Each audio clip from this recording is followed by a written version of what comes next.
Huzur, prinsip-prinsip panduan apa yang harus diperhatikan secara khusus oleh suami dan istri dalam beberapa tahun pertama kehidupan pernikahan mereka agar mereka dapat mengembangkan hubungan yang kuat dan harmonis yang selaras dengan kehendak Allah Ta'ala?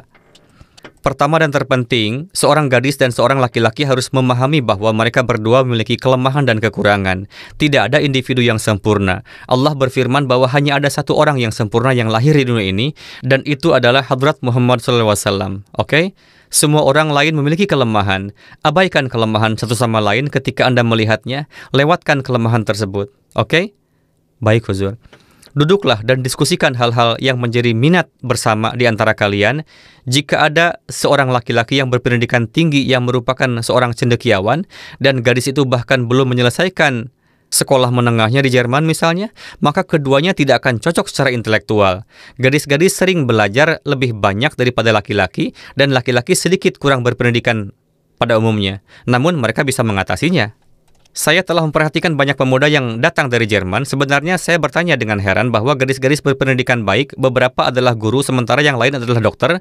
Dan ketika saya bertanya kepada pemuda, mereka mengatakan bahwa mereka adalah mekanik, atau mereka menjalankan bisnis mobil, atau mereka adalah sopir taksi, atau mereka menjalankan restoran. Namun mereka bahagia dalam pernikahan mereka. Jadi semuanya juga masalah pemahaman. Sederhananya, fahamilah bahwa setiap orang memiliki kelemahan dan kekurangan. Fahamilah bahwa Anda tidak boleh mengungkapkan kelemahan satu sama lain kepada orang lain.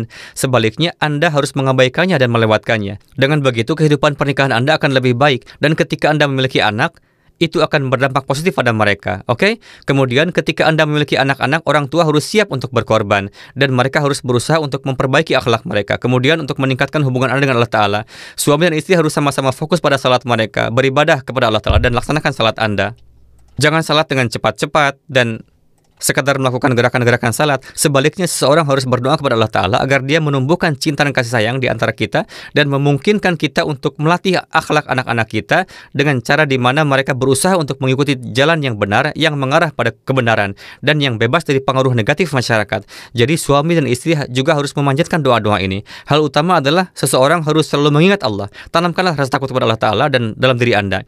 Selalu ingat bahwa Allah Ta'ala mengawasi setiap tindakan kita. Ketika seorang tahu bahwa Allah Ta'ala sedang mengawasi kita, maka orang-orang tidak akan melakukan perbuatan buruk. Sering saya katakan bahwa ketika Anda tahu bahwa ada CCTV dipasang di mana-mana, Anda akan menahan diri untuk tidak melakukan hal yang keliru. Dan ketika Anda tahu bahwa Anda bebas dan tidak ada yang mengawasi dalam situasi seperti itu, orang-orang melakukan tindakan yang salah.